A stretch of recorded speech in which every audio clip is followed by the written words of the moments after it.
Amigas y amigas, señoras y señores, una cordial bienvenida aquí a Facetas en el canal de YouTube Iván Marcel Durán Fernández. En este lunes, inicio de semana laboral, lunes 9 de octubre del año 2023. Gracias por acompañarnos a quienes están suscritos y a quienes no lo hicieron. Les invitamos cordialmente para que lo hagan y de manera periódica recibirán todos y cada uno de los programas que presenta Facetas, un programa de redes sociales que se transmite desde Potosí, Bolivia, patrimonio cultural y natural de la humanidad. Sean todos bienvenidos a Facetas. Hoy, estimados amigos y amigas, quiero compartir con ustedes, como lo hacemos casi de manera semanal, compartir previa lectura y análisis al viejo estilo de la radio de artículos de prensa que son sumamente importantes. Artículos de prensa relacionados primero a aspectos de carácter internacional, artículos de prensa referidos a aspectos de carácter nacional y hoy para cerrar el programa también tendremos un artículo de prensa dedicado a analizar el quehacer, el que acontecer en todo caso aquí en Potosí respecto de un tema que es parte de la crítica desde todo punto de vista. Es decir, vamos a condensar hoy aspectos del panorama internacional, del panorama nacional y del panorama local en Potosí, porque en el último caso, es decir, el panorama de Potosí, es decir, la información que vamos a comentar previa a su lectura de la prensa escrita, estoy seguro que también sucede en este caso en muchos municipios del país. Pero mejor vayamos por partes.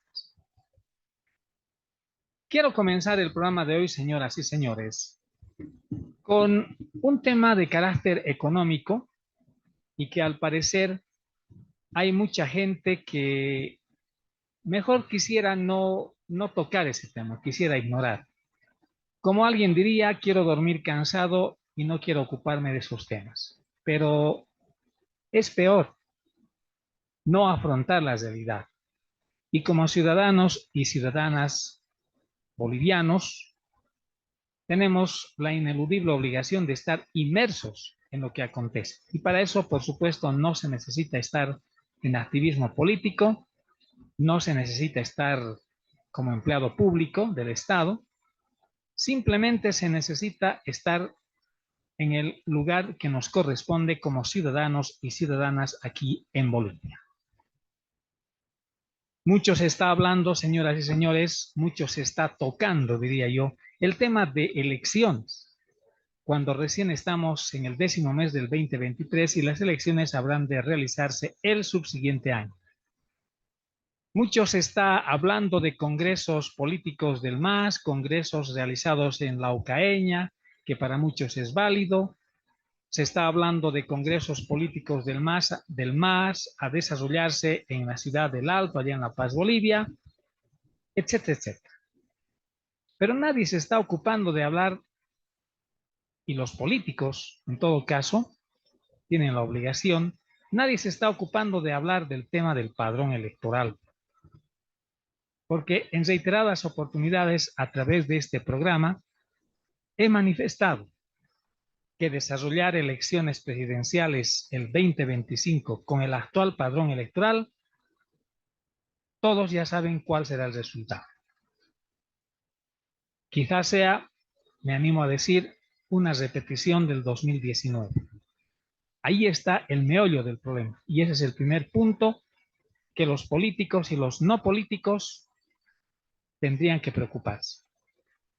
Y otro problema, que es consecuencia de este primero, es saber si los futuros candidatos, bueno, con excepción del MAS, por supuesto, porque ya sabemos cuál es su camino político, cuál es su camino electoral, pero el resto de de las agrupaciones políticas, de los partidos políticos, que son muy pocos, desde luego, aquí en Bolivia, tendrían que preocuparse cuál va a ser su plataforma electoral.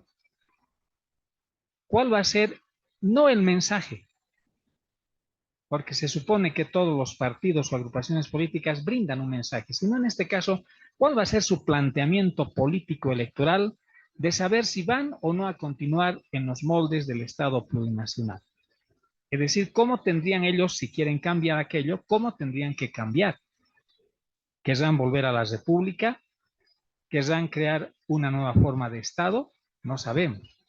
Pero hay una cosa que sí sabemos, es que si no dicen nada a futuro, querrá decir entonces que van a continuar con este sistema estructural político que rige en Bolivia y que no tendrán la más mínima intención de cambiar por la vía legal, que es lo más correcto. Y entonces estaríamos prácticamente, como alguien dijo, y entre comillas, y con todo respeto, estaríamos formando castillos en el aire o estaríamos arando en el desierto. Esos dos temas, señoras y señores, aquí en Facetas, son los que tendrían que preocuparnos. Y un tercer tema es este, que voy a dar lectura, y es una gentileza de Cabildeo Digital. Estamos todos los bolivianos obligados a conocer esto, porque cualquiera sea el próximo gobierno, de verdad va a afrontar serios problemas económicos si no pone las cosas en su lugar, económicamente hablando. Y en este momento, lo que voy a leer, de verdad sí tiene que preocuparnos. Las deudas están al 80% de todo o de toda la producción en Bolivia. Y como un subtítulo dice, el Banco Central de Bolivia es el mayor financiador del gobierno, pero también se recurre a la gestora de seguridad social. Imagínense. Vamos a dar lectura a este cabildeo digital vía los tiempos de Cochabamba. La deuda pública interna y externa crece aceleradamente y alcanza el 80% del Producto Interno Bruto a agosto de 2023. La deuda interna representa más del 50% total y esta última se ha incrementado en más del 500% en los últimos 5 años, a diferencia de la deuda externa que solo creció en 130%. Hasta el 31 de agosto pasado, el saldo de la deuda pública interna y externa estaba en 29.554 millones de dólares, de los cuales 12.375 millones de dólares corresponden a la deuda externa y los restantes 17.179 millones de dólares, según datos del Ministerio de Economía y Finanzas procesados por el Observatorio Económico de la ICAM. Esta situación, señoras y señores, preocupa a los economistas, pues pasa a los límites de la sostenibilidad y puede llevar a un desequilibrio macroeconómico. El director ejecutivo de la Fundación Milenio, Enzo Porto, indica que el gobierno, es decir, el gobierno del MAS, presidido ahora por Luis Arce Catacora, recurre al endeudamiento interno, porque el endeudamiento externo está muy restringido y no puedes recurrir fácilmente a él por los malos indicadores económicos de Bolivia y la baja de las reservas internacionales netas, venta de oro y otros. Claro, no hay con qué garantizar, porque, como dice esto, hay una baja tremenda de las reservas internacionales de oro y otros. El gobierno tampoco ha conseguido créditos bilaterales, no accedemos al mercado internacional de créditos y tampoco se sabe si hay contratados créditos bilaterales y si lo han hecho es muy pequeño. No satisfacen la magnitud de lo que se necesita y son para proyectos específicos. No son de libre disponibilidad y los últimos de libre disponibilidad son los créditos de la Corporación Andina de Fomento, dice. Con la situación económica del país, la previsión de Oporto es que este año la deuda interna suba, porque es la única forma que tiene el Estado de percibir recursos. Mantenemos un déficit interno del 7% y desde el punto de vista del financiamiento la situación es muy delicada, indica. A criterio del economista, el Estado vive una situación de crisis fiscal por el alto déficit. Necesita 1.000 millones de dólares para importaciones mensuales y las reservas internacionales están a 3.000 millones de dólares, explica. El economista José Gravila Espinosa coincide en que este año el gobierno está siendo muy agresivo en la emisión de deuda interna para compensar la falta de llegada de créditos externos, sobre todo la emisión de bonos soberanos. Se tenía planificado emitir 2.000 millones de dólares en bonos soberanos. Eso no se está pudiendo hacer, eso tiene un efecto negativo en las reservas internacionales. Bolivia no está recibiendo los suficientes dólares, por eso el Banco Central sigue sin mostrar los niveles de las RIN. Entonces, El gobierno está reemplazando el déficit de deuda externa con préstamos, sobre todo del Banco Central, sostiene. Hoy en día, quien sostiene al gobierno es el Banco Central de Bolivia, pero eso genera más presión sobre el tipo de cambio. Se están introduciendo muchos bolivianos a la economía más de lo que se debería. Esta política a la que recurre el gobierno es muy peligrosa para la estabilidad macroeconómica y el acceso a financiamiento que muchas familias hoy lo necesitan, expone Espinosa. El gobierno paga la deuda interna sacando más crédito interno. Al gobierno esta deuda no le interesa mucho porque siempre puede obligar o pedir a estos dos que le sigan prestando más dinero para pagarse con el propio préstamo la deuda interna. Afirma el entrevistado, quien sostiene que con el Estado acaparando todos los recursos nacionales, se deja al sector privado sin divisas, especialmente a la banca. El endeudamiento interno es de libre disponibilidad y no debe rendir cuentas a la Asamblea Legislativa Plurinacional, como pasa con los préstamos externos que son fiscalizados y son entregados para proyectos específicos. El Estado tiene déficit fiscal desde 2014 porque los ingresos no son suficientes para cubrir el gasto, principalmente el gasto público. Ese dinero del Banco Central de Bolivia y de la gestora pública debería estar disponible para el sector privado, pero el gobierno absorbe todo. Esta situación pone a los privados en una situación compleja. Hoy en día acceder a créditos en el sector privado es cada vez más difícil, asegura el economista Jaime Dunn. El déficit fiscal del 2022 llegó a 3.150 millones de dólares aproximadamente, el cual fue financiado en un 40% por créditos del Banco Central de Bolivia, de acuerdo con datos oficiales analizados por la Fundación Milenio en su informe sobre la economía de Bolivia. Para el economista Fernando Romero, se debe hacer un reajuste de las finanzas públicas y tener cuidado con la deuda pública que está sobrepasando los límites. Argumenta que la situación es diferente en países más desarrollados que tienen deudas superiores, pero son economías grandes que producen todo lo que consumen, pero para Bolivia eso no es así. Eso genera mayor presión fiscal y puede llevar a un desequilibrio macroeconómico. Estamos más allá de los límites idóneos y no hay mucho margen para inversión pública, educación, salud y políticas sociales, porque están endeudándose mucho, pero los ingresos han bajado, indica. Y la alta deuda también puede impedirle cumplir con los pagos por los créditos que adquirió y pone más presión sobre la inflación. Finalmente, hablando de las cifras, en la gestión 2022 el saldo de la deuda interna nacional fue de 191.569 millones de bolivianos, pero en 2018 fue solo de 37.442 millones de bolivianos, lo que representa una subida superior al 511%. Ese mismo año, la deuda externa fue de 13.300 millones de dólares y en 2018 llegó a 10.178, por lo que el incremento es de solo 130, mucho menor a la deuda interna. También alcanzó el 82,62% del PIB de Bolivia, una subida de 1,2 puntos respecto al 2021, en cuya gestión la deuda fue el 81,41% del peso interno bruto. Y según Romero, la deuda pública llega al 99% del PIB, pues a la deuda interna y externa se añade la deuda interna del Banco Central de Bolivia con el sector privado, que es de 672 millones de dólares, la cual sumada a la deuda interna del Tesoro General de la Nación de 17.429 millones de dólares, da un saldo de deuda pública de 44.064 millones de dólares.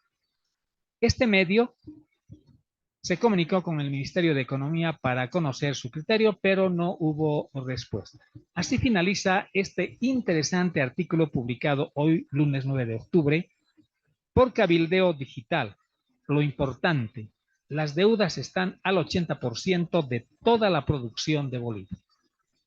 Eso que acabamos de dar lectura, señoras y señores, es lo que deberían preocuparse los políticos, preocuparse el gobierno, porque este es un problema de nunca acabar y es un problema que se va a arrastrar hasta el próximo gobierno, sea el gobierno del movimiento al socialismo o sea un gobierno de otra línea política. Y eso es lo más grave, eso es lo que tratamos de hacer entender porque en este momento todo el mundo, especialmente el movimiento al socialismo, está más empeñado en hacer carrera electoral, aunque como lo hemos dicho en muchas oportunidades, todo el tiempo de gestión desde que prácticamente ha ingresado al poder, siempre estuvo en carrera electoral y muy poco ha habido de gestión.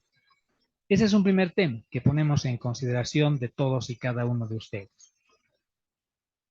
Otro tema que ponemos también en consideración de ustedes y que voy a dar lectura al viejo estilo de la radio. Y particularmente les digo que es un tema bastante apasionante para quienes habla. Es un tema que en muchas oportunidades, de manera personal, he tratado de hacer entender, pero da la impresión que uno habla en el desierto. La realidad legal, la realidad constitucional, que es de lo que siempre se habla, porque en cualquier Estado de Derecho, la Constitución como ley de leyes, la ley fundamental del Estado, es la que al final prioriza, es la que al final sostiene, estructura a todo un Estado. Por eso es que todos no tendríamos, sino tenemos que respetar. Y como alguien dijo en alguna oportunidad, nadie puede estar por encima ni por debajo de la ley.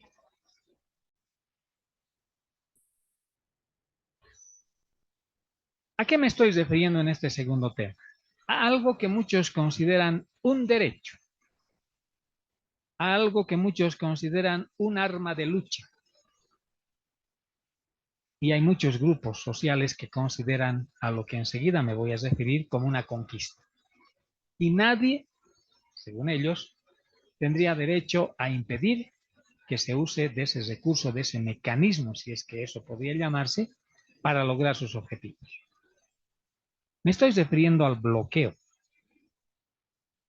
Ustedes saben que la anterior semana ya se había anunciado un bloqueo por 48 horas de calles, de las ciudades, de caminos, etcétera, por parte de los choferes de Bolivia. El gobierno, entre comillas, hizo todas las gestiones con ellos y felizmente ese paro no se logró, es decir, ese bloqueo no llegó a suceder. Pero ¿hasta cuándo vamos a vivir en Bolivia bajo presiones? Alguien dirá, pero el gobierno no cumple. Eso es cierto, pero ese no es el punto central, sino que si no cumple el gobierno, si no cumple el área del Estado principal, no cumplen los alcaldes, no cumplen los concejales.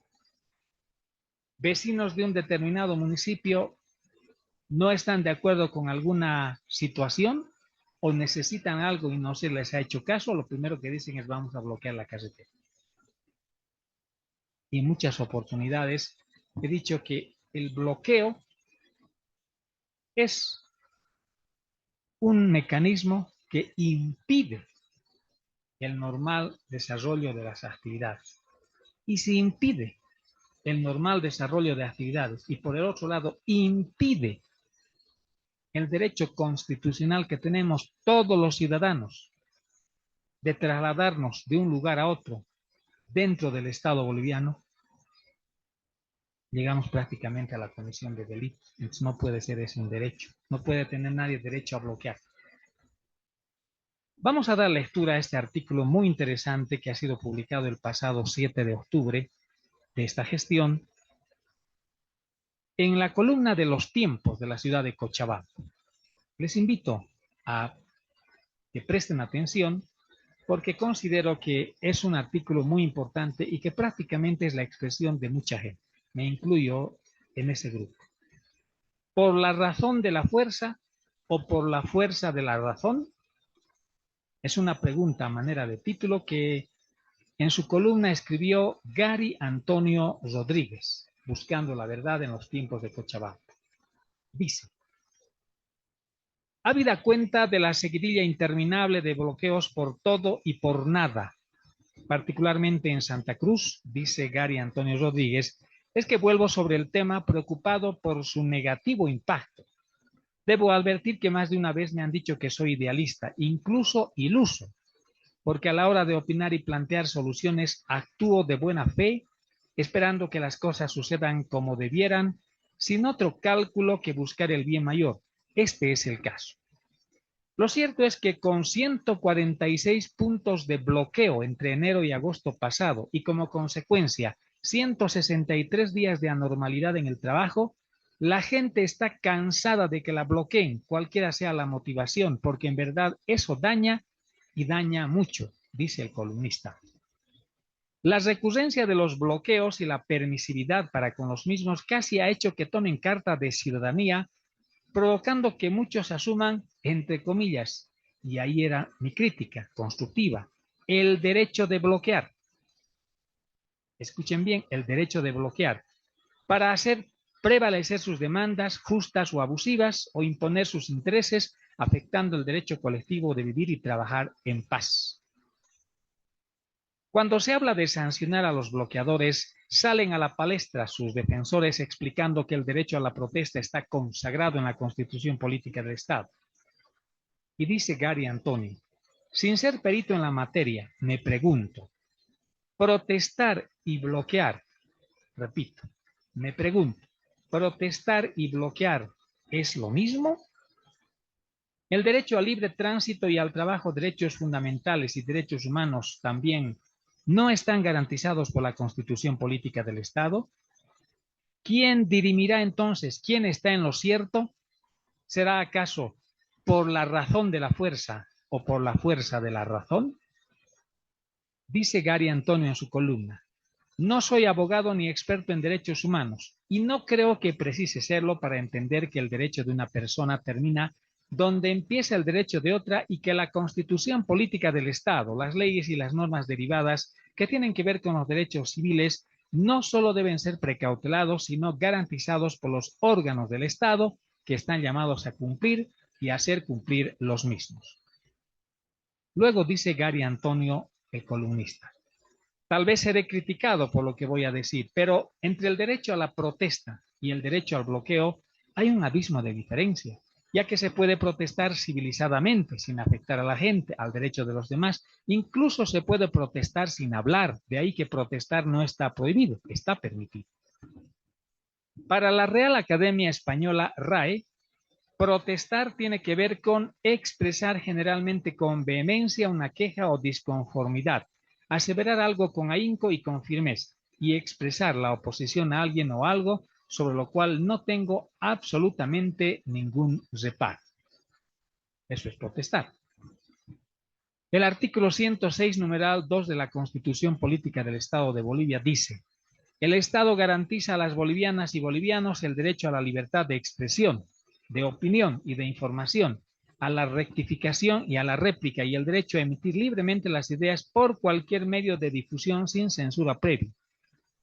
Y el artículo 21, numeral 5, instituye como derecho ciudadano el expresar y difundir libremente pensamientos u opiniones por cualquier medio de comunicación de forma oral, escrita, visual, individual o colectiva. Sobre lo cual tampoco tengo objeción alguna. ¿Y saben por qué? Porque la protesta apunta a un reclamo verbal, a una campaña, o mejor, a una batalla en el campo de las ideas, pero además de forma pacífica. Sin embargo, bloquear es diferente. Según la Real Academia Española de la Lengua, bloquear tiene que ver con interceptar, obstruir y cesar el paso, impedir el funcionamiento normal de algo y dificultar o entorpecer la realización de algo. Si se dan cuenta, nada de eso se hace con la palabra, más bien con acciones de hecho, afectando el libre tránsito hasta de vehículos de emergencia, alimentos y bienes esenciales, comprometiendo los derechos a la vida, salud y alimentación, tanto de personas como de animales. Por tanto, el bloqueo, así se lo pinte de pacífico, y aquí está el detalle y tiene razón, es siempre atentatorio y violento. Pero claro, siempre he escuchado decir, estamos haciendo un bloqueo pacífico. Bloqueos violentos ya son graves de por sí, pero bloqueos pacíficos igualmente es grave, porque el impedir que uno ingrese a un edificio, a una casa, el impedir que uno transite normalmente por una calle o avenida, ya de por sí es una obstrucción. Y aunque no haya violencia, ya se conculcó el derecho de los ciudadanos. Pero sigamos con este comentario de nuestro columnista Gary Antonio. No ha dejado de llamar mi atención, dice, el pedido de una ley antibloqueo. Me pregunto, ¿acaso la Constitución Política del Estado no consagra el derecho a la libre expresión, así como a la libertad de circulación y el derecho al trabajo? ¿Por qué tendría que haber una colisión entre la acción de expresarse con el circular y trabajar? ¿Acaso el artículo 21, numeral 7 de la Constitución Política del Estado no estipula también el derecho a la libre circulación en el territorio nacional? ¿Es que acaso el artículo 213 del Código Penal no dice bien clarito que el que por cualquier modo impidiere, perturbare o pusiera en peligro la seguridad o la regularidad de los transportes públicos por tierra, aire o agua será sancionado con reclusión de 2 a 8 años? Ahí viene la pregunta inmediatamente. ¿Qué hacen los fiscales cuando hay un bloqueo? ¿Esperan instrucción de alguien? Hay que ser muy leguleyo, dice el columnista, para decir que todo ello no es suficiente para sancionar a los bloqueadores. Cuando volqueta de por medio ponen piedras o tierra y colocan troncos en las carreteras, ocasionando daños cuantiosos por el lucro cesante, castigos por incumplimiento de contratos de entrega de productos y hasta la muerte de animales al no poder llegar a su destino.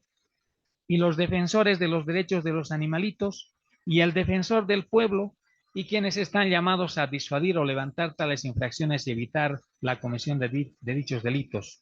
Su silencio espanta.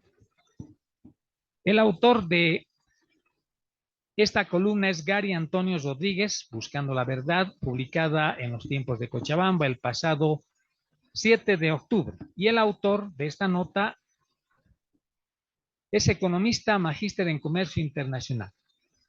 ¿Qué les parece, señoras y señores? Para que todos y cada uno de ustedes puedan compartir y emitir su opinión, su crítica respecto a este tema que lo consideramos muy importante. Protestar no es lo mismo que bloquear, ni bloquear no es lo mismo que protestar. ¿Cuándo tendremos la satisfacción de ver, escuchar en los medios de comunicación, escritos, audiovisuales, etcétera, que el Ministerio Público sancionó de verdad a los bloqueadores? Es una pena y de verdad preocupa mucho que este sea otro tema que no estén encarando bien muchos políticos que dice pretenden llegar al gobierno o que también indirectamente ya se están preparando para las elecciones. En fin, veremos qué es lo que vaya a suceder adelante y como siempre a este tema también ustedes están invitados a compartir, a emitir sus criterios. Y yo les digo sinceramente y con todo respeto que en el panorama internacional me sorprendió, así, a secas, me sorprendió cuando me entero a través de las redes sociales, en la transmisión de diferentes canales de televisión a nivel internacional, lo que había sucedido en las primeras horas de este último sábado. Los ataques sobre Israel, los ataques de un grupo terrorista, Hamas. Ya tenemos en este momento dos escaladas, dos conflagraciones, uno entre Rusia y Ucrania y ahora entre Israel y Palestina. Y saben qué, me llamó la atención de que sobre este conflicto, nuevamente Bolivia a través de su Cancillería optó, yo lo digo así, por el silencio, porque si bien sus principales autoridades dijeron e hicieron una crítica directa a los organismos internacionales para que hagan algo, fue como no decir nada. Y ojo, que nuestra Constitución Política del Estado aboga porque Bolivia como Estado es un Estado pacifista. Y acordémonos lo que ha ocurrido con los pronunciamientos de Bolivia con referencia a la guerra entre Ucrania y Rusia. Prefirieron ir al campo neutral. E ir a ese campo neutral es como indirectamente decir estamos de acuerdo. Pero algo que me llamó la atención, y la verdad creo que es ofensivo para todos los bolivianos, es de que en una opinión o comentario sobre este nuevo conflicto internacional en Medio Oriente, el expresidente de Bolivia, Evo Morales Ayma, como siempre, habló sin pensar, e indirectamente apoyó a los terroristas de Hamas porque dijo que esa es una lucha contra el imperio. Imagínense, no conocer de verdad cuál es el fondo de este problema. El grupo Hamas con H, es un grupo terrorista internacional que así ha sido calificado como los Estados Unidos. Es decir, en los Estados Unidos el gobierno ha calificado a Hamas como un grupo terrorista internacional. Pero más allá de aquello, señoras y señores, quisiera enseguida formular 8 preguntas para entender por qué pelean israelíes y palestinos. Porque recordemos que este es un problema que no viene de ahora, no viene desde el pasado sábado, viene ya de muchos años atrás. Por eso quiero que juntos vayamos a analizar este tema que lo considero también importante a nivel internacional. Israel declaró este último sábado el estado de preparación de guerra después de que Hamas, el grupo islamita militante terrorista que controla la franja de Gaza, lanzara un ataque extenso y sorpresivo con misiles desde las primeras horas de este último sábado. Decenas de militantes armados de Hamas también se infiltraron en el sur de Israel y el ejército israelí respondió con ataques sobre objetivos en Gaza y llamando a sus reservistas. El primer ministro de Israel, Benjamín Netanyahu, dijo en un comunicado que su país estaba en guerra, mientras que el presidente palestino Mahmoud Abbas dijo que su pueblo tiene el derecho de defenderse del terror de colonos y tropas de ocupación. Es la última escalada de un conflicto largo, como les decía, sangriento y sin una resolución cercana que durante décadas ha marcado al Medio Oriente. Enseguida, las 8 preguntas que ayudarán a entender este conflicto. Primero, ¿cómo empezó el conflicto? Alentado por el antisemitismo que sufrían los judíos en Europa a comienzos del siglo XX, tomó fuerza el movimiento sionista que buscaba establecer un Estado para los judíos. La región de Palestina entre el río Jordán y el mar Mediterráneo, considerada sagrada para musulmanes, judíos y católicos, pertenecía por aquellos años al Imperio Otomano y estaba ocupada mayormente por árabes y otras comunidades musulmanas. Pero una fuerte inmigración judía comenzaba a generar resistencia entre las comunidades. Y tras la desintegración del Imperio Otomano en la Primera Guerra Mundial, Reino Unido recibió mandato de la Liga de Naciones para administrar el territorio de Palestina. Pero antes y durante la guerra, los británicos habían hecho diversas promesas a los árabes y a los judíos que luego no cumplieron, entre otros motivos porque ya se habían dividido Medio Oriente con Francia. Esto provocó un clima de tensión entre nacionalistas árabes y sionistas que desencadenó enfrentamientos entre grupos paramilitares judíos y bandas árabes. Y tras la Segunda Guerra Mundial y el Holocausto aumentó la presión por establecer un Estado judío. El plan original contemplaba la partición del territorio controlado por la potencia europea entre judíos y palestinos. Y después de la fundación de Israel el 14 de mayo de 1948, la tensión pasó de ser tema local a un asunto regional. Segunda pregunta. ¿Por qué se fundó Israel en Medio Oriente?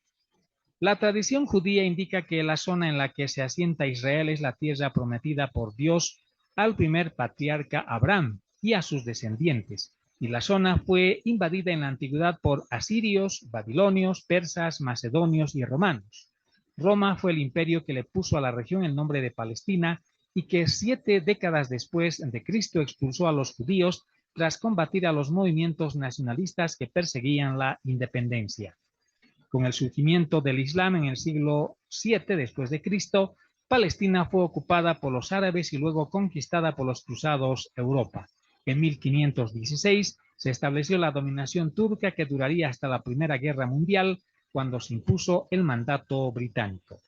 El Comité Especial de las Naciones Unidas sobre Palestina, UNSCOP por sus siglas en inglés, aseguró que en su informe a la Asamblea General el 3 de septiembre de 1947, que los motivos para que un Estado judío se estableciera en Medio Oriente se centraban en argumentos basados en fuentes bíblicas e históricas.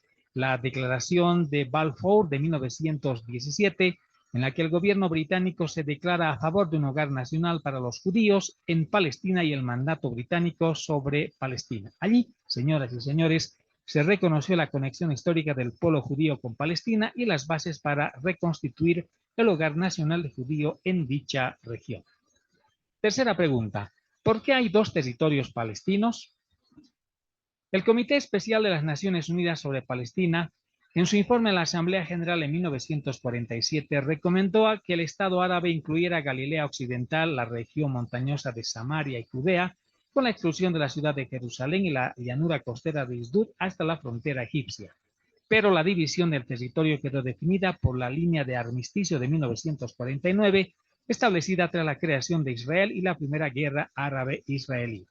Los dos territorios palestinos son Cisjordania, que incluye Jerusalén Oriental, y la Franja de Gaza, que se encuentra a unos 45 kilómetros de distancia y tiene un área de 5.970 kilómetros cuadrados y 365 kilómetros cuadrados respectivamente.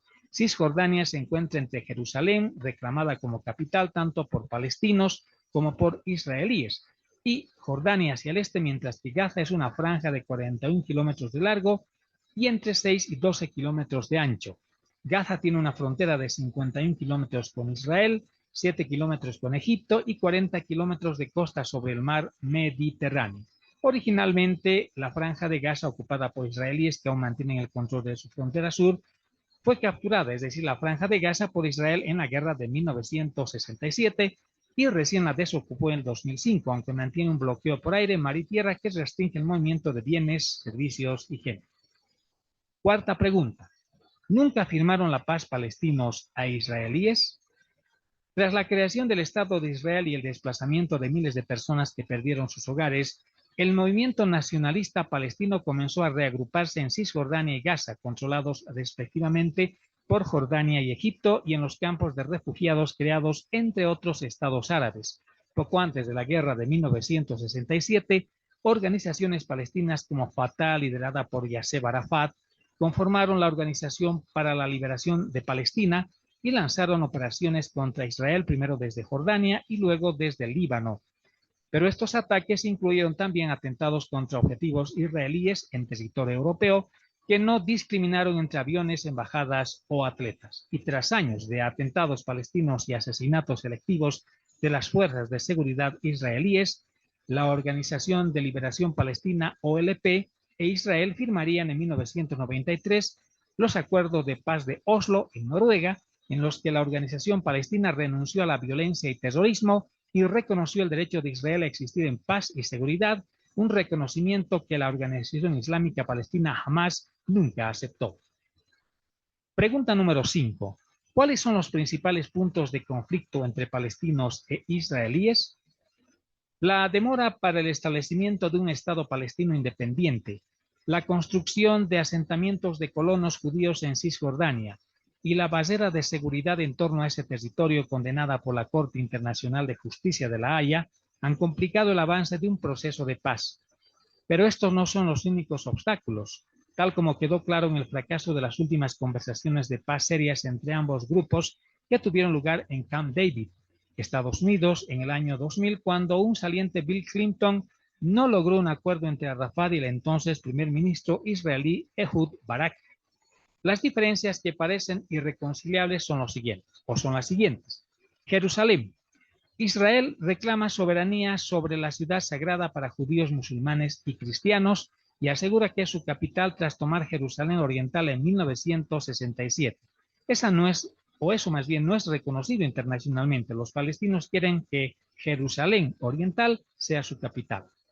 Fronteras y terreno. Los palestinos demandan que su futuro Estado se conforme de acuerdo a los límites previos al 4 de julio de 1967, antes del comienzo de la Guerra de los 6 días, algo que Israel rechaza. Asentamientos. Son viviendas ilegales de acuerdo al derecho internacional construidas por el gobierno israelí en territorios ocupados por Israel tras la Guerra de 1967.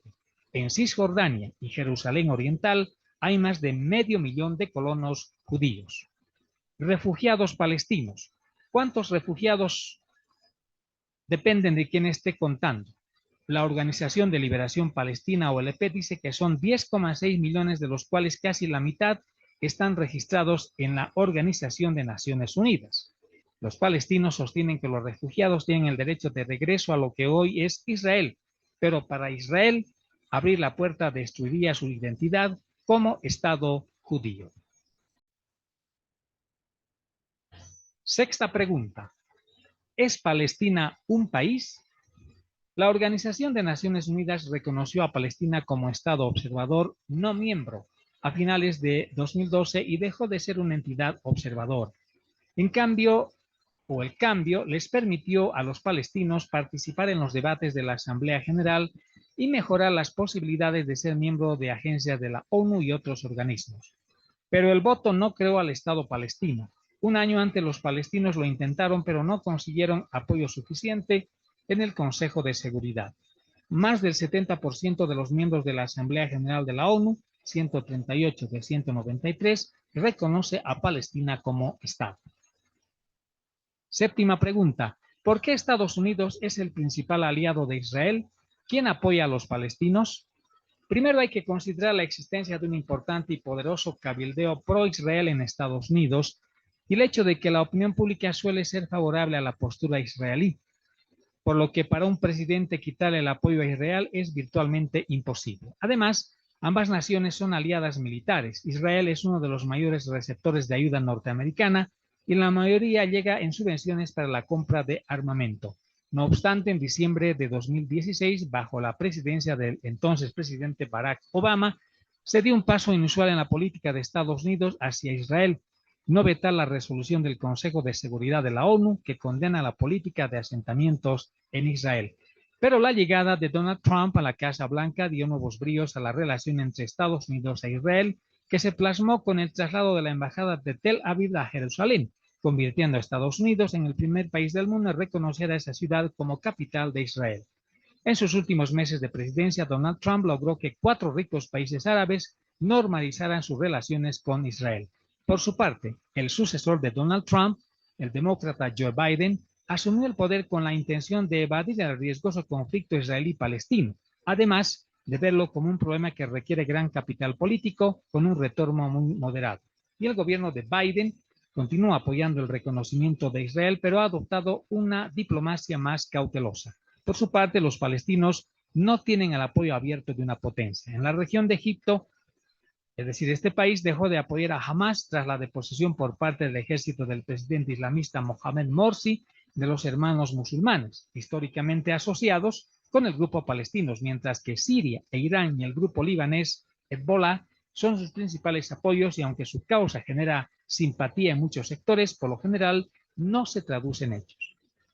Octava y última pregunta. ¿Qué tendría que ocurrir para que haya una oportunidad de paz duradera? Los israelíes tendrían que apoyar un Estado soberano para los palestinos, que incluya a Hamas, levantar el bloqueo a Gaza y las restricciones del movimiento en Cisjordania y Jerusalén Oriental. Y los grupos palestinos deberían renunciar a la violencia y reconocer al Estado de Israel. Y se tendrían que alcanzar acuerdos razonables en materia de fronteras, asentamientos judíos y retorno de refugiados. Sin embargo, desde 1948, año de la creación del Estado de Israel, muchas cosas han cambiado, en especial la configuración de los territorios en disputa tras las guerras entre árabes e israelíes, y para Israel esos son hechos consumados, para los palestinos no, ya que insisten en que las fronteras a negociar deberían ser aquellas que existían antes de la guerra de 1967.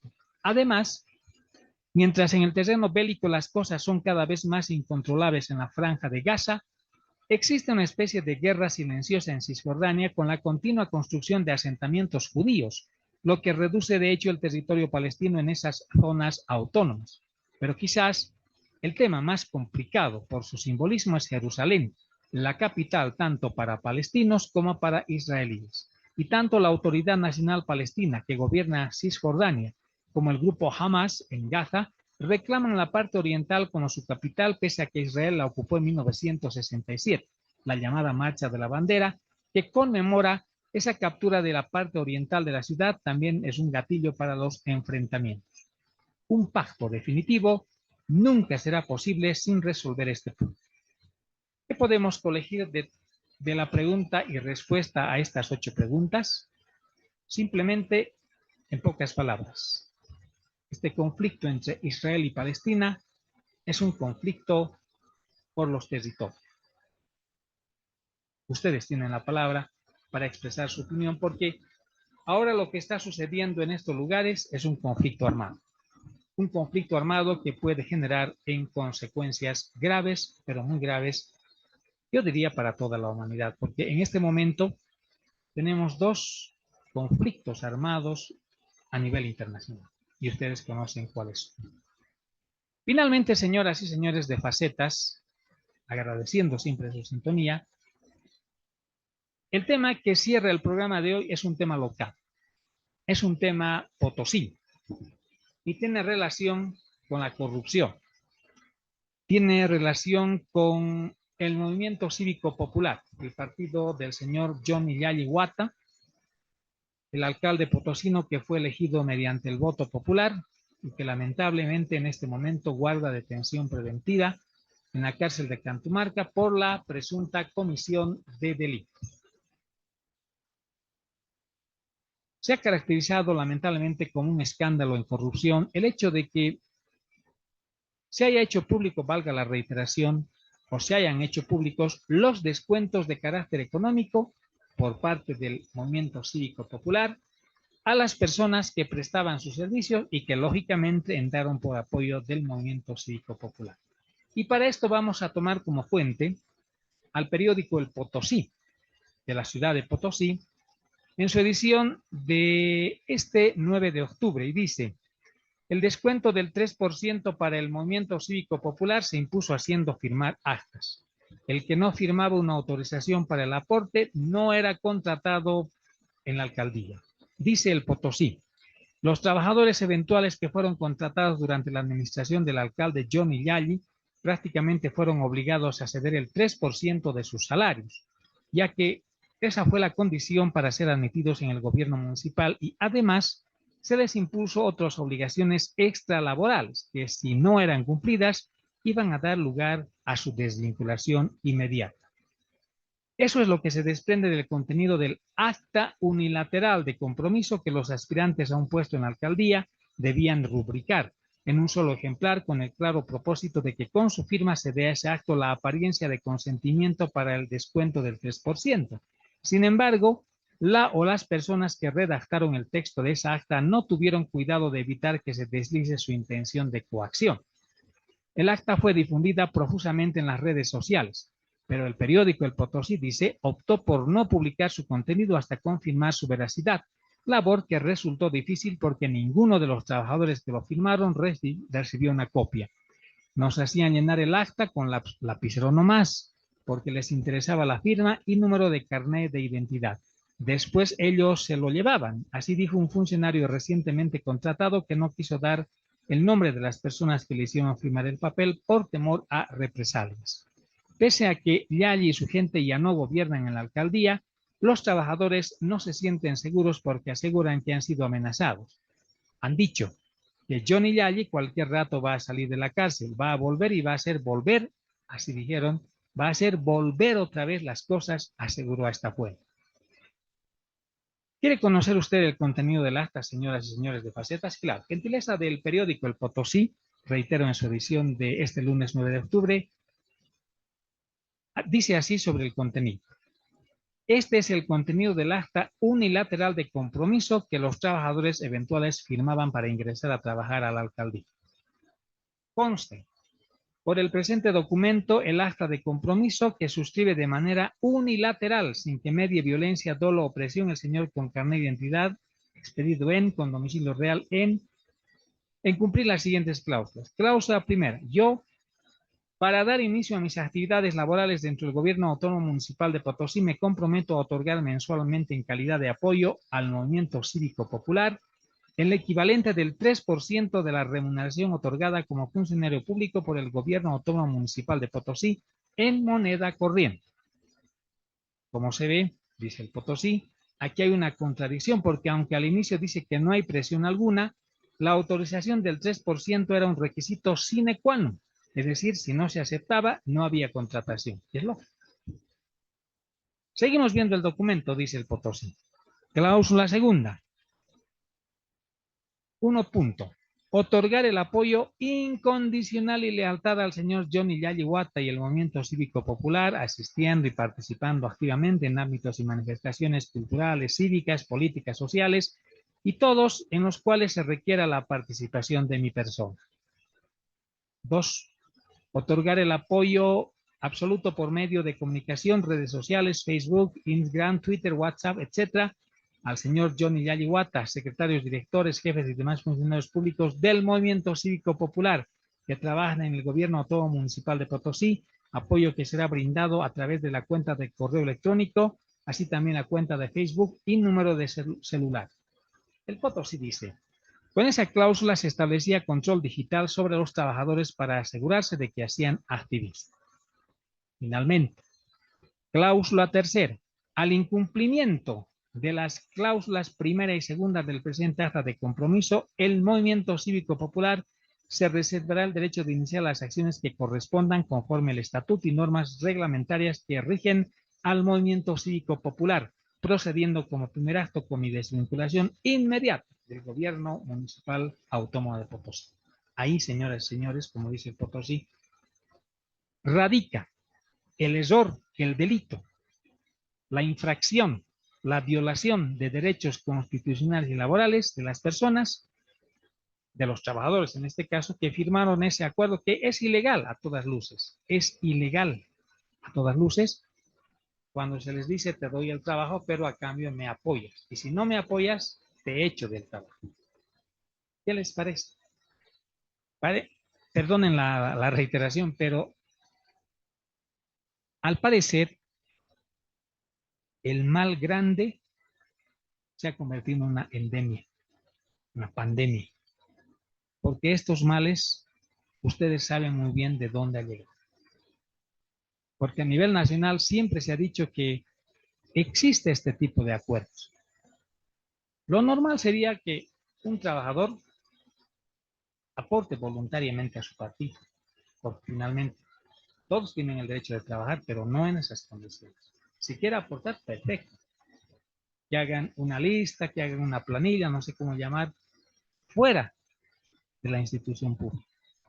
Y no como también en este caso se procedió al descuento por planillas efectuadas dentro del gobierno municipal. Ahí también radica el error.